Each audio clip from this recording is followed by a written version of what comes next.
వాక్య పరిచయం వెళ్ళాను. దయచేసి అపోస్తుల కార్యం మత్తయి సువార్త, దయచేసి మత్తయి సువార్త. ఈరోజు క్రిస్మస్ సంబంధించి చాలా ప్రాముఖ్యమైన విషయాలు చెప్పి ప్రయత్నం చేస్తాను. దయచేసి రాసుకుని ఉన్నాయండి. చాలా ఇంపార్టెంట్ పాయింట్స్ కవర్ చేసి ప్రయత్నం చేస్తాను. ఫాస్ట్ ఫాస్ట్ మత్తయి సువార్త కోట చేయాలి. Matthew, the book of Matthew, first chapter, 18 verses. యేసుక్రీస్తు జనన మెట్లనగా ఆయన తల్లి అయిన మరియా యోసేపునకు ప్రదానం చేయబడిన తరువాత వారు ఏకము కాకమునుపు ఆమె పరిశుద్ధాత్మ వలన గర్భవతిగా ఉండెను. ఆమె భర్త అయిన యోసేపు నీతిమంతుడై ఉండి ఆమెను అవమానపరచునలక రహస్యముగా ఆమెను విడనాడ ఉద్దేశించెను. అతడు ఈ సంగతుల గురించి ఆలోచించుకొనుచుండగా ఇదిగో ప్రభుదూత స్వప్నమందు అతనికి ప్రత్యక్షమై దావీదు కుమారుడైన యోసేపు నీ భార్య అయిన మరియను చేర్చుకొనుటకు భయపడకు. ఆమె గర్భము ధరించినది పరిశుద్ధాత్మ వలన కలిగినది. ఆమె యొక్క కుమారుడు కనును తన ప్రజలను వారి పాపముల నుండి ఆయన రక్షించును కనుక ఆయన యేసు అని పేరు పెట్టుకొనెను. చాలా వారి ఆమె యొక్క కుమారుని కొనను తన ప్రజలను వారి పాపం నుండి ఆయనే రక్షించును కనుక ఆయన యేసు అని పేరు పెట్టుకొనెను. ఇదిగో కన్యక గర్భవతి కుమారుని కొనను ఆయనకి ఇమ్మానుయేలు అని పేరు పెట్టుదురు అని ప్రభువు తన ప్రవక్త ద్వారా పలికిన మాట నెరవేర్చినట్లు ఇదంతా జరిగింది. చాలా చిన్న ప్రార్థన. పరిశుద్ధులు మీ పనులు తండ్రి దేవనమ్మకమైన ప్రభావ కొన్ని విషయాలు ప్రాముఖ్యంగా మీరే సూటిగా మాట్లాడమని నోరు తెలుపు దాన్ని బాగా నిర్దేశించినట్టు మీరే మాట్లాడమని యేసుక్రీస్తు నామమున ప్రార్థన సమర్పిస్తున్నాం. ఆమేన్. చూడండి, యేసుక్రీస్తు జననము ప్రపంచాన్ని రెండు బాగా చేసిందండి. ఒకటే బీసీ అంటారు, రెండోది ఏడి అంటారు. అంటే క్రీస్తు యొక్క పుట్టుక రెండు భాగాలు అయిపోయింది. ఎప్పుడు తెలుసా? దేవుడు ఎప్పుడైతే తన కుమారుని ఈ లోకంలో పుట్టించాలని కోరుకున్నాడో అప్పుడు బీసీ అండ్ ఏడి. బీసీ అంటే ఏంటి? బిఫోర్ క్రైస్ట్ అనమాట. ఏడి అంటే యానీ డోమిని అని అర్థం. ఏడి అంటే ఏంటి? యానీ డోమిని అని అర్థం. అంటే క్రీస్తు తర్వాత, క్రీస్తు పుట్టక మునుపు, క్రీస్తు తర్వాత అనమాట. అంటే క్రీస్తు పుట్టక మునుపు, క్రీస్తు పుట్టిన తర్వాత. Before Christ and after Christ అంటారు. అంటే బిఫోర్ క్రైస్ట్ అంటే బీసీ, యానీ డోమిని అంటే ఆఫ్టర్ క్రైస్ట్, క్రీస్తు పుట్టిన తర్వాత అని అర్థం. సో మనకు 2000 నోటైనా 500 నోటైనా ఏదైనా సరే అక్కడ క్రీస్తు శకము రాయబడి ఉంటుంది. 2000 నోటైనా 500 నోటైనా 100 రూపాయల నోటైనా 10 రూపాయల నోటైనా క్రీస్తు శకము లేదా బీసీ ఏడి అని రాయబడకపోతే ఆ నోటు చెల్లదండి. ఈరోజు మనకు 2000 నోటు నరేంద్ర మోడీ గారు రిలీజ్ చేశారు అంటే అక్కడ క్రీస్తు జననము లేదా బీసీ లేదా ఏడి అన్న సింపుల్ అక్కడ రాయాలన్నమాట. అది రాయబడకపోతే ఆ నోటు చల్లదు, ఎట్టు పరిస్థితుల్లో చల్లదన్నమాట. అది క్రీస్తు పుట్టుక ప్రపంచాన్ని రెండు భాగాలు చేసేసింది అనమాట. చాలామంది క్రీస్తు పుట్టుకని ఒలింపిక్ గేమ్స్ కనిపెట్టిన తర్వాత ప్రపంచాన్ని రెండు భాగాలు చేయాలని చూశారు, కానీ వారి వల్ల కాలేదన్నమాట.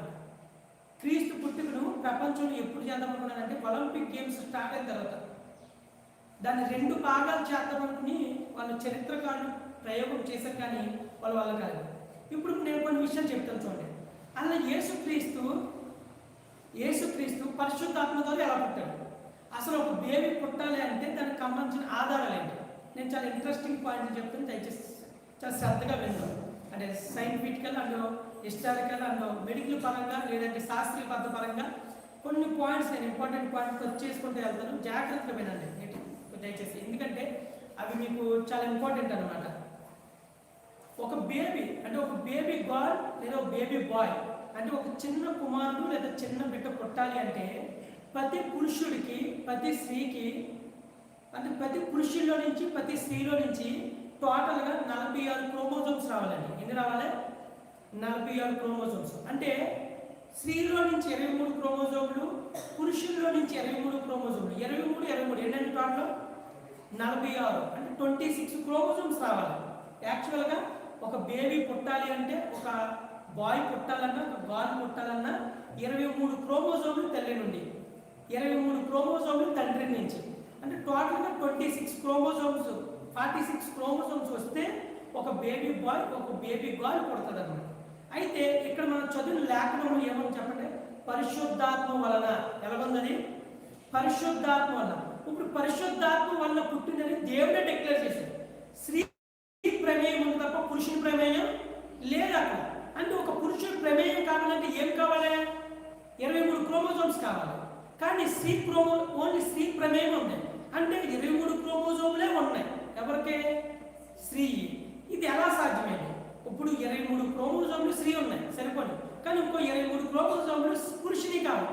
అవి లేకుండానే యేసుక్రీస్తు పుట్టాడని బైబిల్ లేకుండా సెలవిస్తుంది. బైబిలే కాదండి. ఈ విషయాన్ని జర్మన్ సైంటిస్ట్ ఎవరంటే రసమ్ అన్నమాట. రసమ్ సైంటిస్ట్ దీన్ని 1820 సంవత్సరంలో దీన్ని అదేంటి ఆర్కియాలజిస్ట్ సైంటిస్ట్ అనమాట.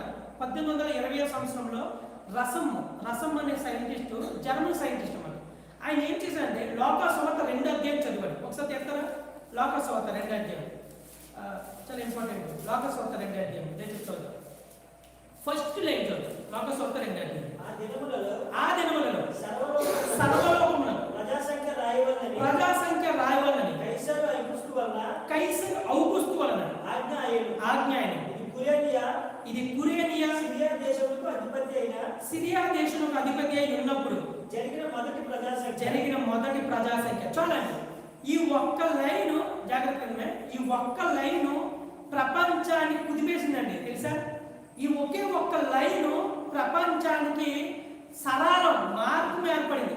లోకా గారు డాక్టర్ అనమాట. ఈయన సామాన్య వ్యక్తి కాదు, అసలు యేసుక్రీస్తు శిష్యుల్లో ఒకడు కాదు. అసలు ఈయన చెప్పాలంటే నాస్తికుడు. లోకా గారు ఎవరంటే నాస్తికుడు అండి.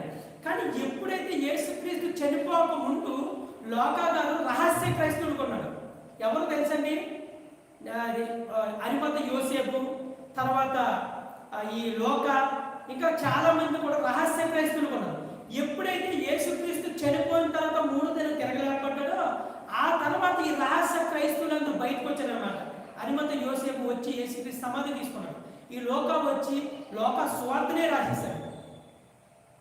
ఇంకా చాలా మంది ఉన్నారన్నమాట. కాబట్టి ఈ ఒక్క లైన్ చూడండి, ఇది ఏంటి అంటే కైసర్ అనే వ్యక్తి ఉన్నారు. కైసర్, ఈ కైసరు దేనికంటే ఔగుస్తుకి కైసర్గా ఉన్నాడు. కైసర్ అంటే ఇంకా చాలా మంది ఉంటారు. అంటే రోమాపట్నానికి కైసరులే అధిపతులు అన్నమాట.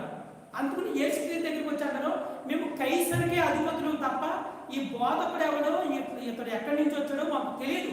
మాకు మోషే ధర్మశాస్త్రము, రెండోది కైసరే మాకు అధిపతి, ఆయనే మేము ఆరాధిస్తాం అని చెప్పి యేసుక్రీస్తుని డిక్లేర్ చేశారు. కైసరు నమూనా ఉంటుంది కాయిన్స్ మీద. ఇప్పుడు మనకు రూపాయి కాయిన్లు, 5 రూపాయి కాయిన్లు, 5 రూపాయి కాయిన్ మీద గాంధీ తోట నమూనా లేదా భారతదేశం యొక్క చిహ్నం ఎలా ఉంటాయో ఆనాటి కాలంలో కైసర్ యొక్క నమూనా ఉండాలన్నమాట ప్రతి కాయిన్ మీద. ఆ కాయిన్ కైసరు నమూనా ఉంటేనే అది చెల్లుబాటు అవుతుంది. ఇప్పుడు కైసరు ఎవరి కింద చేశా? సిరియా దేశానికి అధిపతి ఉన్న ఎవరంటే కురేనియని పిలిచాడు. కురేనియన్ అంటే వాక్యం మనం చదువుకుంటే వెళ్ళిపోతాం, కానీ చాలా ఎడదీయాలన్నమాట. వాక్యం ఎడదీసినప్పుడు అర్థమవుతుంది. ఇది కైసర్ ఏం చేశారంటే ఔగుస్తు పట్టణానికి అధిపతిగా ఉన్నాడు, రోమా పట్టణానికి అధిపతిగా ఉన్నాడు. ఉన్నప్పుడు ఈ కురేనియని పిలిచాడు. ఎవరండి? ఈ ఔగుస్తు. ఈ ఔగుస్తు అనే పదం నుంచే మనకి లేదంటే 2 వచ్చినాయి. ఏంటంటే జూన్ జూలై మాసాలు వచ్చినాయి అన్నమాట. ఏమొచ్చినాయండి? జూన్ జూలై మాసాలు, అంటే జూన్ నెల జూలై నెల అన్నదే ఈ కైసర్, ఈ ఔగుస్తు అనే పదం నుంచి వచ్చింది. ఇంకోటి ఈ ఔగుస్తు అనే పదం నుంచే జూలియస్ సీజర్ అనే పదం నుంచి జూన్ జూలై మాసాలు వచ్చినాయి అన్నమాట. ఏం పేరు? జూలియస్ సీజర్, చక్రవర్తి. ఆ చక్రవర్తి పేరు నుండి జూలియస్ సీజర్ అనే పదం నుంచి జూన్ జూలై మాసాలు వచ్చింది. ఇప్పుడు ఇక్కడ ఔగుస్తు అని ఉందే, ఈ ఔగుస్తు అనే పదం నుంచి ఆగస్టు నెల వచ్చింది అనమాట. ఆగస్టు నెల వచ్చింది. ఇప్పుడు మనకు 12 మాసాలు కదా. యేసుక్రీస్తు పుట్టిన కాలంలో 10 మాసాలే, 12 మాసాలు లేవు. ఇప్పుడు మనం వాడేది గ్రిగోరియన్ క్యాలెండర్. మనం వాడే క్యాలెండర్ ఏంటది? Gregorian calendar. యేసుక్రీస్తు పుట్టిన కాలంలో 3 దేశాలు ఉన్నాయి. ఒకటి ఆఫ్రికా, రెండోది ఆసియా, మూడోది యూరప్. ఈ మూడు ఖండాలే ఉన్నాయి. ఇప్పుడు ఏంటి 7 ఖండాలు ఉన్నాయి. ఇప్పుడు 7 ఖండాలు ఉన్నాయి. కానీ యేసుక్రీస్తు పుట్టిన కాలంలో 3 ఖండాలు, ఆసియా, ఆఫ్రికా, యూరప్. ఈ 3 ఖండాలు. యేసుక్రీస్తు పుట్టినప్పుడు ఈ కురేనీని పిలిచి, అంటే సిరియా దేశానికి అధిపతి ఈ కురేనీని పిలిచి, ఈ కైసర్ ఏమన్నా తెలుసా, ఒరే జనాభా లెక్కలు ప్రారంభించు అన్నాడు అన్నమాట. ఏమన్నాడు? జనాభా లెక్కలు ప్రారంభించు అంటే వెంటనే ఈ కైసరు మాట విని కురేనీయుడు దేనికి అధిపతిగా ఉన్నాడు? సిరియా దేశానికి అధిపతిగా ఉన్నాడు. ఈ సిరియా దేశానికి అధిపతిగా ఉన్న ఇతన్నే కైసర్ పిలిచి ఒరే జనాభా లెక్కలు ప్రారంభించు అనగానే ఈ జనాభా లెక్కలు ప్రారంభించాడు అన్నమాట. యేసుక్రీస్తు పుట్టిన కాలానికి జనాభా ఎంతో తెలుసండి? 42,33,000 మంది. అంతే, 42,33,000 మంది. ఓన్లీ యేసుక్రీస్తు పుట్టిన కాలానికి. అప్పుడు జనాభా లెక్కలో దీన్ని ఎవరో కనిపెట్టిన ఈ జనాభా లెక్కలో అసలు యేసుక్రీస్తు పుట్టిక నిజంగా జనాభా లెక్కలు జరిగిందా, యేసుక్రీస్తు పుట్టుకలో నిజంగానే ఈ జనాభా లెక్కలు ప్రారంభించబడియా? ఈ కురేనీయుడి కాలంలో ఈ సిరియా పట్టణానికి అధిపతి కొన్ని కురేనీయుడు కైసరు మాట విని జనాభా లెక్కలు ప్రారంభించడం అని దీన్ని ఇంకో సైంటిస్ట్ ఎవరంటే ది టెన్నిస్ లిటిల్ అన్నమాట. టెన్నిస్ ది లిటిల్ అనే సైంటిస్ట్, ఈయన కూడా జర్మన్ సైంటిస్ట్. జర్మన్ అంటే రష్యా దేశం అన్నమాట. ఇది నథింగ్. ఇంగ్లీష్లో జర్మన్ అంటారు, తెలుగులో రష్యా అంటారు అంతే. సో ఈ రష్యా సైంటిస్టు ఈ ఈ లెక్కల్ని బయటకు తీశాడు అన్నమాట. ఇప్పుడు కూడా జర్మన్ మ్యూజియంలో ఉన్నాయన్నమాట. యేసుక్రీస్తు యొక్క పుట్టుక బయటకు తీస్తే అక్షరాల యేసుక్రీస్తు పుట్టుక ఏయుసి అని రాయబడింది అనమాట. ఏయుసి అంటే అబు ఉర్దు కోన్ దీప్త అని అర్థం. ఏయుసి అంటే ఏంటంటే అబు అంటే ఇది ఎబ్రీ భాషలో అన్నమాట. ఎబ్రీ భాషలో ఏమంటే అబు ఉర్దు కోన్ దీప్త అంటారు. అంటే రామపట్నాన్ని తగలబెట్టేశాడు. ఎవరో చెప్పండి, ఎవరో? నీరో చక్రవర్తి రామపట్నం తగలబెట్టేసిన తర్వాత, శిథిలమైపోయిన తర్వాత ఈ రామపట్నం మళ్ళీ నిర్మాణం చేస్తారు, మళ్ళీ కట్టబడతారు. రామపట్నం అనంతరం 754వ సంవత్సరం, ఎన్నో సంవత్సరం అండి? 754వ సంవత్సరంలో తీవిక్ నెల 10వ తారీఖున యేసుక్రీస్తు అక్షరాల డిసెంబర్ 25వ తారీఖున పుట్టాడని రాయబడిందండి. ఒకసారి దేవస్థాపన చెప్తారా? హల్లెలూయా, హల్లెలూయా. అర్థమైందా మీకు? డిసెంబర్ 25న పుట్టాడా? నిజంగా బైబిల్ ఆ డేట్ ఎందుకు రాయబడలేదు? లేదా డిసెంబర్ 25ని ఎందుకు యేసుక్రీస్తు పుట్టినరోజుగా చేస్తుందంటే అసలు బైబిల్లో ఎవరు పుట్టినరోజు తేదీ కూడా రాయబడలేదండి. తెలుసా మీకు? బైబిల్లో ఎవరు పుట్టుకు కూడా రాయబడలేదు. మరణం రాయబడింది కానీ పుట్టుక రాయబడలేదు. ఎందుకు రాయబడలే తెలుసా? యేసుక్రీస్తు పుట్టుక.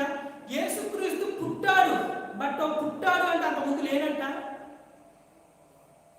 చాలా తెలివిగా ఆలోచించాలి. ఇప్పుడు యేసుక్రీస్తు పుట్టాడు అన్నాం, ఇప్పుడు పుట్టాడు అంటే అంత ముందు లేనంట. నువ్వు నాకు పుట్టావు అన్నావు, మనం అంత ముందు లేవు కాబట్టి. కానీ దేవుడు ఏంటి? ఇన్ఫినిటీ అంటే ఏంటి? ఇన్ఫినిటీ అంటే ఏంటి? ఆల్రెడీ ఈ సరౌండింగ్లో ఎగ్జిస్ట్ అయిపోయాడు. అంటే అంతకుముందు ఉన్నవాడు ఆయన, బియాండ్ గాడ్, అంటే కాలానికి అవతల ఉంటాడు అనమాట ఆయన. ఇన్ఫినిటీ గాడ్ అంటారు అనమాట. ఇన్ఫినిటీ గాడ్ అంటే ఏంటి? అనంతమైన దేవుడు అని అర్థం. అనంతమైన దేవుడు అంటే ఏంటి? కాలానికి అతీతంగా ఉండేవాడు, కాలంలో ఉన్నాడు ఆయన. కాలం అంటే స్వాధీనంలో ఉంటుంది, కాలంలో ఆయన కాలం స్వాధీనంలో ఆయన ఉండడు. కాలం స్వాధీనంలో ఆయన ఉంటే ఇంకా ఆయన గొప్పతనం ఏముంది? కాలమే ఆయన స్వాధీనంలో ఉంటుంది. అందుకు ఆయన ఇన్ఫినిటీ గాడ్ అంటారు. ఇంకోటి, ప్రపంచంలో యేసుక్రీస్తు పుట్టుక ఎందుకు రాయబడలేదు అంటే స్వచ్ఛందంగా తెలుసుకోవాలి, అన్వేషణ ద్వారా తెలుసుకోవాలి. ఇప్పుడు యేసుక్రీస్తు స్వయంగా 25వ తారీఖు రాయబడ్డని రాయించామనుకోండి, ఏమంటారు తెలుసా? మొట్టమొదలు ఆల్రెడీ మీరు సొంతంగా దీన్ని రాయించేసుకున్నారా అంటారు. మీరే లెక్కలు కట్టి రాయించేశారంట. ప్రపంచానికి సత్య సువార్త తెలియదు, ఇది ఎంత వాస్తవమో తెలియదు. అందుకనే దేవుడు కాల గమనాన్ని ఎరిగిన వాడు కనుక ప్రపంచం యొక్క స్థితిగతులు ఏమైనా కూడా తెలుసు కాబట్టి రహస్యంగా ఉంచాడు దాన్ని. ఎందుకో తెలుసా? ప్రతి మనిషి స్వచ్ఛందంగా తెలుసుకోవాలి, అదే ఆయన ఉద్దేశం. బలవంతంగా దేవుడు ఎవరిని కూడా ఇది నమ్ముకో నన్ను ఆరాధించిన అనడాన్ని స్వచ్ఛందంగా చేసే పని. యేసుక్రీస్తు 25 పుట్టాడు అన్నదే ఇదిగో ఈ జనాభా లెక్కలు లెక్కించిన కురేనీయుడు దీన్ని లెక్కలు రాయించి ఆనాటి కాలంలో మ్యూజియంలో పెట్టాడనమాట. ఎక్కడ? కురేనీయుడు మ్యూజియంలో పెట్టాడనమాట. ఆ మ్యూజియంలో పెట్టినప్పుడు 1880వ సంవత్సరంలో దీని తవ్వకాలు ఎవరంటే రసం scientist the tennis the little అనే సైంటిస్టులు ఆర్కియాలజిస్ట్ అన్నమాట, అంటే ఖగోళ శాస్త్రజ్ఞులు అన్నమాట. వీళ్ళ తవ్వకాలు ప్రారంభించినప్పుడు వెంటనే ఈ బండికు పైపరాస్ అనే బండికు చుట్టలు దొరికాయి అన్నమాట.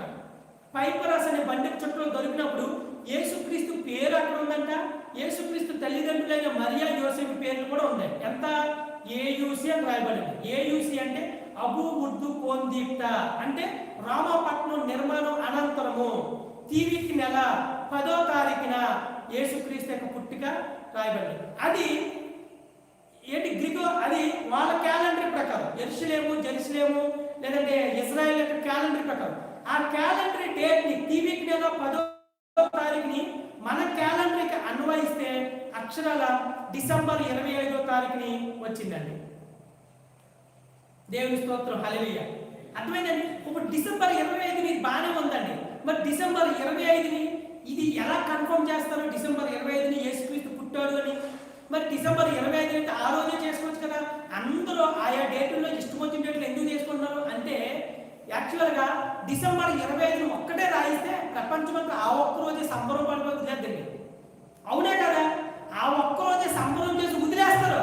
కానీ యేసుక్రీస్తు ఉద్దేశం అది, నేను పుట్టానని సంబరం కాదు బాబు, నేను ఎందుకు పుట్టానో ప్రపంచం తెలుసుకోవాలంటే ఇది టైం. ఇది మనకి ఈ నెలంతా దేవుడు టైం ఇచ్చాడు.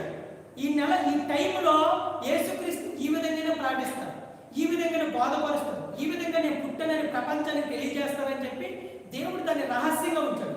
ఇప్పుడు యేసుక్రీస్తు 25ని పుట్టాడు అన్నదాన్ని ఇంకో డిక్లరేషన్ కూడా చేయొచ్చు. ఏంటి అంటే, ఇప్పుడు యేసుక్రీస్తు 25 కదా, మోషే ధర్మశాస్త్రం ప్రకారం ఎన్నో రోజులు సున్నతి చేయాలో చెప్పండి.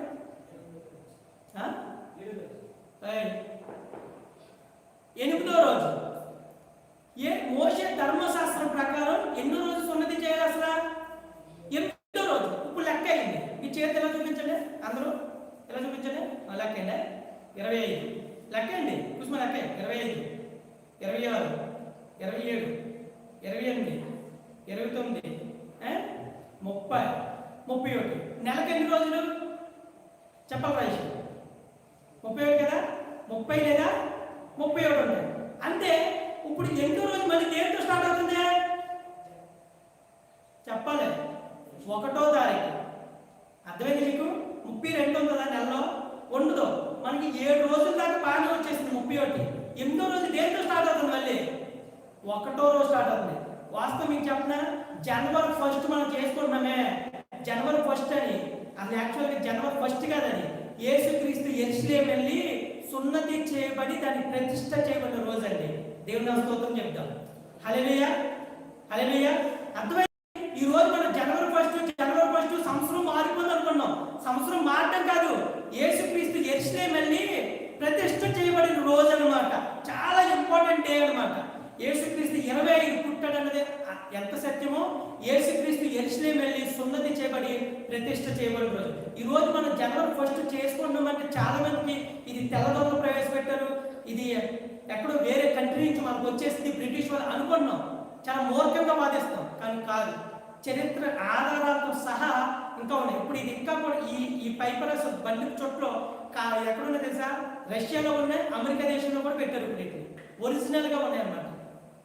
25, 26, 27, 28, 29, 30, 31, 8.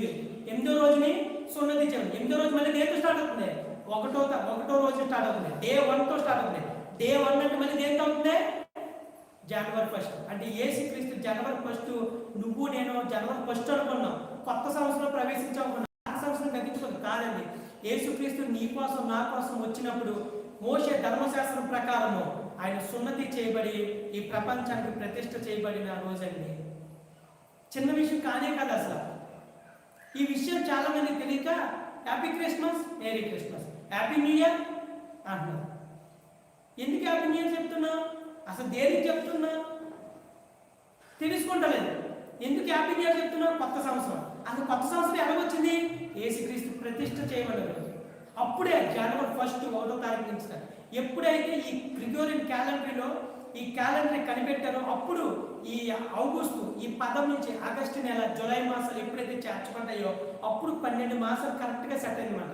ఈ 10 మాసాలు ఉన్నప్పుడు సార్వ దాల ధాన్యం వేస్తారు కదా, సార్వ దాల్వ ధాన్యం. ఆ ధాన్యాలు వేయడానికి రైతులకి సరిగ్గా టైం తెలిసింది కాదు, పంటలు పోలేకపోయింది.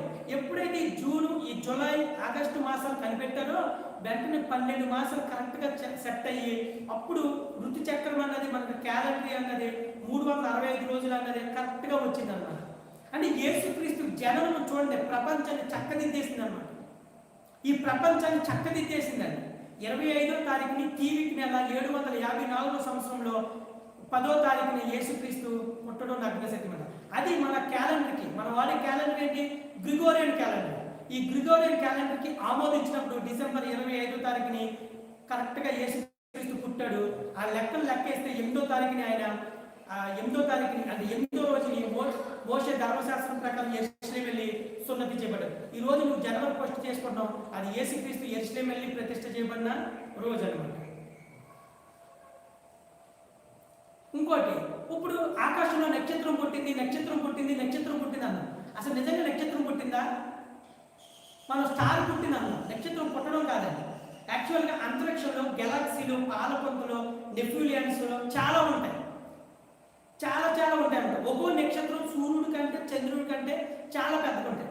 యాక్చువల్గా యేసుక్రీస్తు పుట్టిన కాలానికి ఒక విచిత్రం జరిగింది అంతరిక్షంలో. ఏంటంటే మార్స్, జూపిటర్, యురేనస్ అన్నమాట. అంటే బుధుడు, అంగారకుడు, శని, ఈ 3 గ్రహాలు, బుధుడు, అంగారకుడు, శని. బుధుడు చెప్పాలి, బృహస్పతి, అంగారకుడు, శని, ఈ 3 అంటే మార్స్, జూపిటర్, యురేనస్ అన్నమాట. ఈ 3 గ్రహాలు ఒకే కక్షలోకి వచ్చినాయి అన్నమాట. ఒకే లైన్లోకి, ఒకే కక్షలోకి వస్తే ఆ కక్ష లైన్లోకి రాగానే అది ఒక స్టార్ లాగా కనిపించింది అనమాట. ఇప్పుడు కక్ష అంటే ఏంటండి?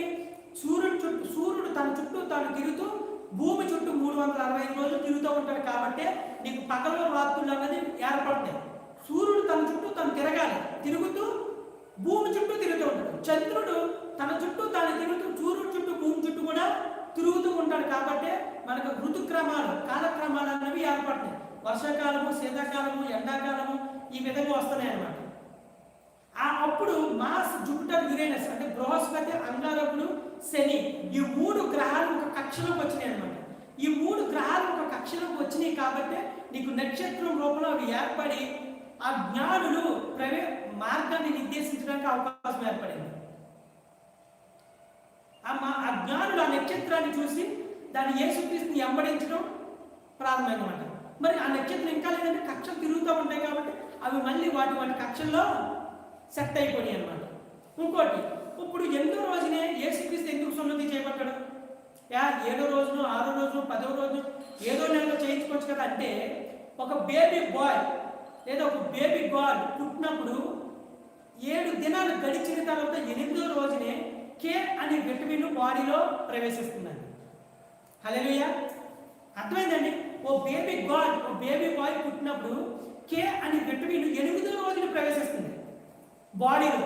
అందుకునే యేసుక్రీస్తు ఆయన సకల శాస్త్రజ్ఞుడు కాబట్టి ఈ కే అనే విటమిన్ లోపం వచ్చింది అనుకోండి ఓవర్ బ్లీడింగ్ అయిపోతుంది అనమాట. అందుకునే స్త్రీలకు ఋతుక్రమంలో వచ్చినప్పుడు కొంతమంది కే విటమిన్ లోపం వస్తే ఓవర్ బ్లీడింగ్ అయిపోద్ది అనమాట. అందుకుని ఎక్కువగా మంత్లీ పీరియడ్స్ వచ్చినప్పుడు కే అనే విటమిన్ లోపం వస్తే కొంచెం ఓవర్ బ్లీడింగ్ అవుతుంది అనమాట ప్రెగ్నెన్సీ సమయంలో, అలాంటి అనమాట.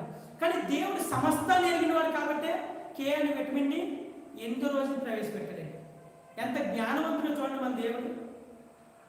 ఇప్పుడు ఈయన సున్నతి చేస్తారు. సున్నతి చేసినప్పుడు మోషేకి ఏమిచ్చాడు దేవుడు? పురుషుని యొక్క గోప్యంగ చర్మాన్ని కట్ చేయమన్నాడు. అది కట్ చేసినప్పుడు బ్లడ్ వస్తుంది. కానీ 8వ రోజున ఎందుకు చేయమన్నాడు? ఆ 8వ రోజున కే అనే విటమిన్ ప్రవేశిస్తుంది కనుక ఆ గోప్యంగ చర్మాన్ని కట్ చేసినా ఆ కే విటమిన్ ఏం చేస్తుంది? వెంటనే ఆ బ్లీడింగ్ని స్టాప్ చేస్తుంది. అది పనిచేస్తుంది అన్నమాట, మెడిసిన్ లాగా. అందుకని 8వ రోజున సున్నతి చేయి అని మోషేకి, అబ్రహాంకి, ఇస్సాకుకి, యాకోబుకి దేవుడు ఇచ్చాడు.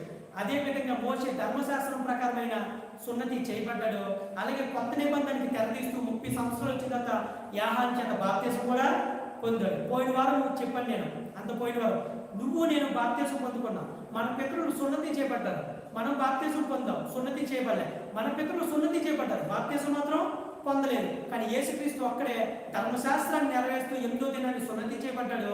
కొత్త నిబంధనకి తెరదించుతూ కొత్త నిబంధనకి న్యూ డోర్స్ ఓపెన్ చేస్తూ బాప్తిజం కూడా పొందాడు 30 సంవత్సరాలు. 30 సంవత్సరాలు వచ్చేదాకా ఎందుకు ఉన్నాడు? యూదుల యొక్క ఆచారం ప్రకారము 30 సంవత్సరాలు వచ్చేదాకా ప్రతి పురుషుడు తల్లిదండ్రులకు లోబడవలసిందే, తల్లిదండ్రుల యొక్క కష్టంలో ఉండవలసిందే. 30 సంవత్సరాలు వచ్చిన తర్వాత ఆయన నిండిన తర్వాత అప్పుడు మోషే ధర్మశాస్త్రం ప్రకారం ఆయన బయటకు వచ్చి యాజకత్వాన్ని చేపట్టి కొత్త నిబంధనను తెరదించాడు. అటు మోషే ధర్మశాస్త్రం, అందుకనే నేను ధర్మశాస్త్రాన్ని కొట్టివేయడానికి రాలేదు, దాన్ని నెరవేర్చడానికి వచ్చాను. అందుకని మోషే ధర్మశాస్త్రం ప్రకారం 8వ రోజు సున్నతి చేయబడ్డాడు. 30 సంవత్సరాలు నిండిన తర్వాత యాహాను చేత వచ్చి బాప్తిజం కూడా పొందాడు.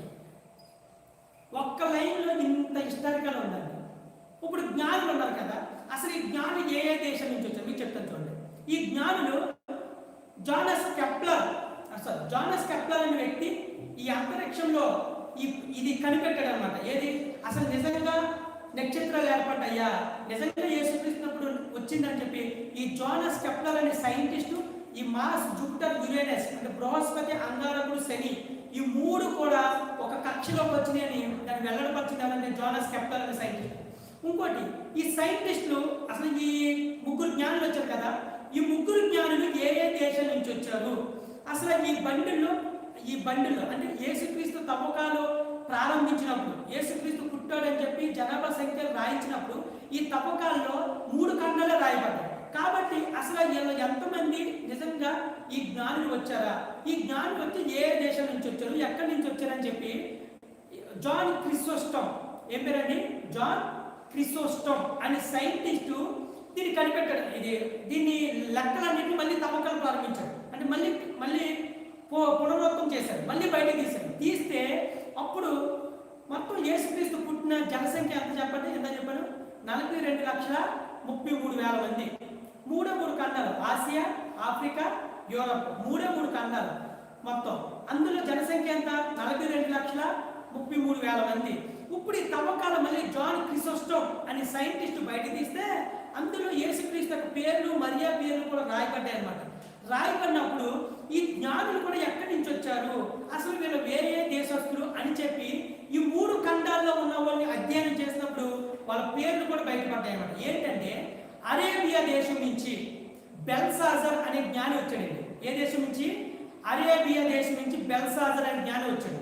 రెండోది పర్షియా దేశం నుంచి మెల్కాయిస్ అనే జ్ఞాని వచ్చాడు. 3 జ్ఞానులు కదా మొత్తం, 3 జ్ఞానులు. అందులో ఫస్ట్ ఆయన పేరు అరేబియా దేశం నుంచి వచ్చాడు. ఆయన పేరు ఏం పేరు? బెల్సాజర్.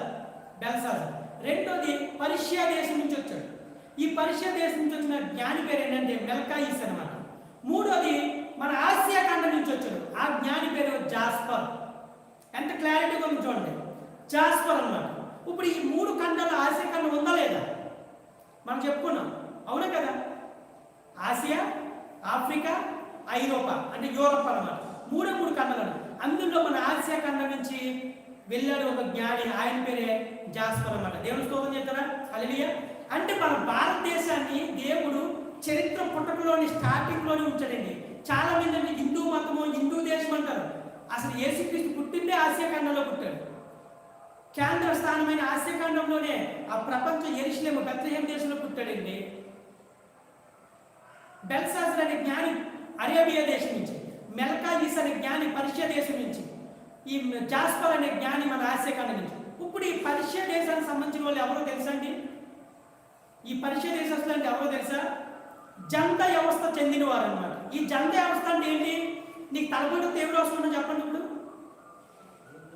జెండు బాంబ్, ఈ జెండు బాంబ్ కనిపెట్టింది ఎవరో తెలుసా? ఈ పర్షియా దేశస్తులే. దీన్ని జంట వ్యవస్థ అంటారు అనమాట. చూడండి ఎంత చరిత్ర ఉందో చూడండి. ఈ పర్షియా దేశస్తులు ఎవరండి? జెండు బాంబ్ కనిపెట్టినాడు, మెంతో ప్లస్ కనిపెట్టినాడు. జెండు బాంబ్ అనే అడ్వర్టైజ్మెంట్ వస్తాయి కదా. ఈ పర్షియా దేశస్తులే కనిపెట్టింది జంట వ్యవస్థ. ఈ జంట వ్యవస్థ అసలు వీళ్ళు ఎలాగెళ్ళారు? ఆకాశంలో నక్షత్రం పుట్టి వెళ్ళిపోయారా? లేదండి. జంట వ్యవస్థ అనే బుక్ ఉన్నది. నీకు బైబిల్ ఎలాగుందో ఈ పర్షియా దేశస్తులకి జంట వ్యవస్థ అనే బుక్ ఉందన్నమాట. అందులో ఒక సెంటెన్స్ రాయబడింది. ఏం తెలుసా? సర్వ మానవాళి పాపరక్షణార్థమై ఒక పరిశుద్ధమైన దేవుడు పుడతాడు, పుట్టినప్పుడు ఆకాశంలో ఒక నక్షత్రం ఏర్పడుతుంది అని చెప్పి వాళ్ళ జంట వ్యవస్థ అనే బుక్లో రాయబడిందండి. వాళ్ళ బుక్ పేరు జంట వ్యవస్థ అన్నమాట. ఆ లేఖను చదివినప్పుడు ఒరే సర్వవాళి మానవాళి కోసం ఒక రాజు పుడతాడంట. ఆ రాజు పుట్టినప్పుడు ఆకాశంలో నక్షత్రం ఏర్పడుతుందంట అని వాళ్ళ లేఖనాలు చదివినప్పుడు ఆ ముగ్గురు దేశస్తులు మన ఆసియా ఖండంలో ఆయన ఏం చేశారు తెలుసా? ఏమైతే మనకి యెషయా గ్రంథము, ఇర్మియా గ్రంథాల్లో చాలా మంది లేఖనాలు ఉంటాయి. ఏమంటే ఆశ్చర్యకరుడు, ఆలోచనకర్త, నిత్యుడగు తండ్రి, సమాధానకర్త, ఏలయనగా మీకు శిశువు పుట్టును, ఆయన మీద రాజ్యభారం ఉండును. ఇందాక మనం చదువు యెషయా గ్రంథం 9వ అధ్యాయం 6-7 వచ్చినారు. లేఖనం నెరవేరిందా నెరవేరలేదా? ఈ లేఖనాలన్నీ చూసినప్పుడు ఇలా ముగ్గురు జ్ఞానులు కూడా అనుకోకుండా కలిసి ఆ నక్షత్రాన్ని చూశారన్నమాట.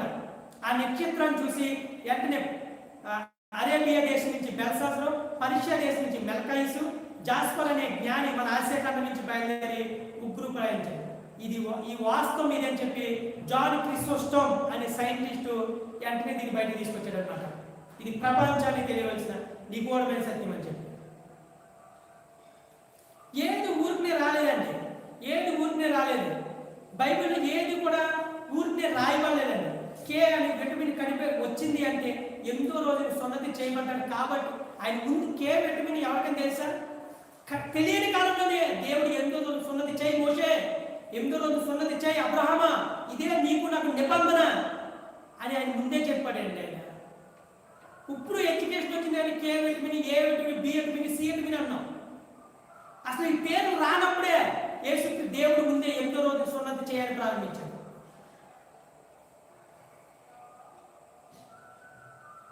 మనకి చాలా ఆధారాలు ఉంటాయండి, చాలా.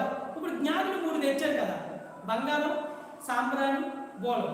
అసలు బంగారం దేన్ని చూచినా ఈ 3 ఎందుకు తెచ్చారు? ఈ 3 ఎందుకు తీసుకొచ్చారు? బంగారం దేనికి చూచినా రాజరికానికి చూచిన. యేసుక్రీస్తు యూదులు రాజుగా పుడతాడన్నది సత్యం. కానీ ప్రపంచం అంతా ఏముందనుకుంటే ఆయన ఏదో పెద్ద కిరీటం పెట్టుకుని దాని గుర్రం మీద ఎక్కుతూ పెద్ద రాజుగా వస్తాడని వచ్చింది. బట్ కానీ యేసుక్రీస్తు సామాన్యంగా వచ్చాడు. ఎందుకు తెలుసు? ఆయన కంప్లీట్ మనిషి కుమారుడిగా వచ్చాడు.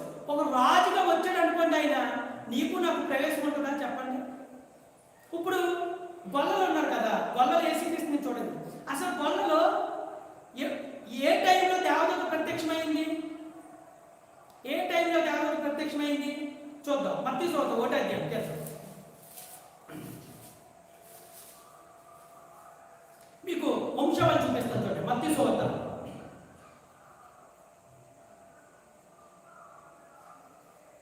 5వ వచనం చదవండి. మత్తయి సువార్త 1వ అధ్యాయం 5వ వచనం.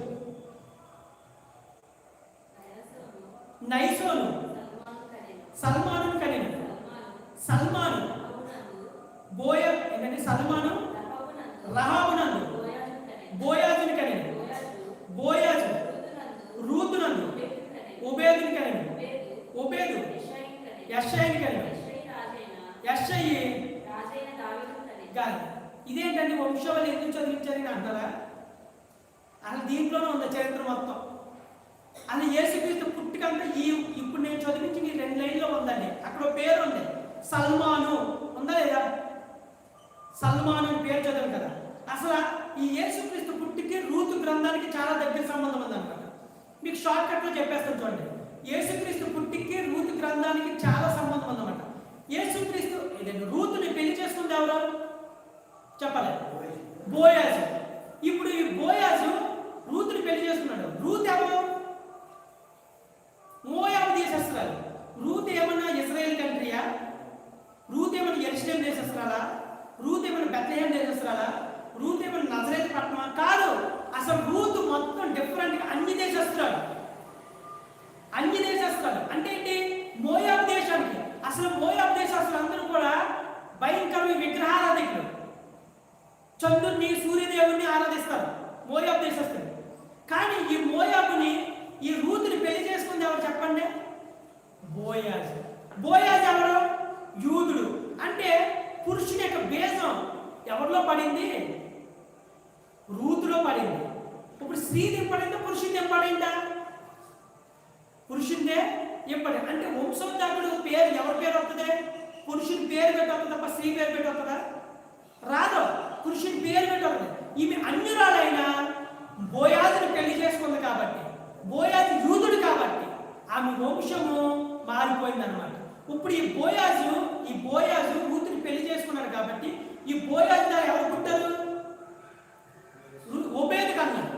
ఈ ఓబేదు అంటే ఎవరు కన్నాడు? యెషయా కన్నాడు. ఈ యెషయా ఎవరికి తండ్రి చెప్పండి? దావీదుకి తండ్రి అన్నమాట. ఇప్పుడు ఈ దావీదుకి తండ్రి ఉన్నప్పుడు దావీదు రాజు అయిన తర్వాత తన యొక్క భూమి, ఇప్పుడు యేసుక్రీస్తు పశువుల పాకలో పుట్టాడు, పశువుల తొట్లో పుట్టాడు అంటాం కదా. యాక్చువల్గా అది యేసుక్రీస్తు యొక్క సొంత స్థలం అన్నమాట. హల్లెలూయా, హల్లెలూయా. మనం చదువుతాం కదా, ఆయన పశువుల పాకలో పుట్టాడు, ఆయన సత్రంలో ఒక శిశువు పొత్తుకొట్టలతో చుట్టబడి మీకు కనబడిన సత్రంలో పడుండబెట్టి మీరు చూశారు అంటారు కదా. అసలు ఆయన పడుకున్న ఆ సత్రము, ఆ పశువుల పాక ఎవరితో తెచ్చండి? సాక్షాత్తు యేసుక్రీస్తు యొక్క ఆస్తి, సొంత యేసుక్రీస్తు యొక్క ఇల్లు అంటది. ఎలాగో తెలుసా? ఈ బోయాజు ఎప్పుడైతే రూతుని పెళ్లి చేసుకున్నాడో, ఈ రూతు బోయాజుకు ఓబేదు పుట్టాడు, ఓబేదుకు దావీదు, యెషయా పుట్టాడు, యెషయాకి దావీదు పుట్టాడు. వీళ్ళందరూ ఆ సత్రంలో పుట్టిన వాళ్ళే. అందుకని మీకు చూడండి, ఫస్ట్ లైన్ చూడండి, మత్తయి సువార్త అబ్రహాము కుమారుడు దావీదు కుమారుడైన యేసుక్రీస్తు వంశవళి. సింగిల్ లైన్ లో చరిత్ర అంతా ఇవిడి చేశాడన్నమాట దేవుడు. అబ్రహాము కుమారుడు దావీదు కుమారుడైన యేసుక్రీస్తు. అసలు ఈ ఒక్క లైన్ ఎంత చరిత్ర ఉందో తెలుసండి? తవ్వుతూ మొదలు పెడితే మన జీవితం సరిపోదు అసలు. అబ్రహాం ఎక్కడ, దావీదు ఎక్కడ? ఇక్కడ మీకు కింద చూపిస్తాను చూడండి, 17వ వచనం. ఇట్లు అబ్రహాము మొదలుకొని దావీదు వరకు ఎన్ని తరాలంట? 14. తరం అంటే ఎన్ని సంవత్సరాలు చెప్పండి? 1000 సంవత్సరాలు తరం అంటే. శకం అంటే 100, తరం అంటే 1000 సంవత్సరాలు. చూడండి, ఇట్లా అబ్రహాం మొదలుకొని దావీదు వరకు ఎన్ని తరాలంటే? 14 తరాలంట. దావీదు వరకు యూదులు బబులోను దేశం కాలం కొనుక్కోబడికి ఎన్ని తరాలు? 14. మళ్ళీ యూదులు బబులోను కొనుక్కోబడిన క్రీస్తు జన్మం వరకు ఎన్ని తరాలు? 14. అంటే 14 తరాలు. మొత్తం ఎన్ని? 28 తరాలు.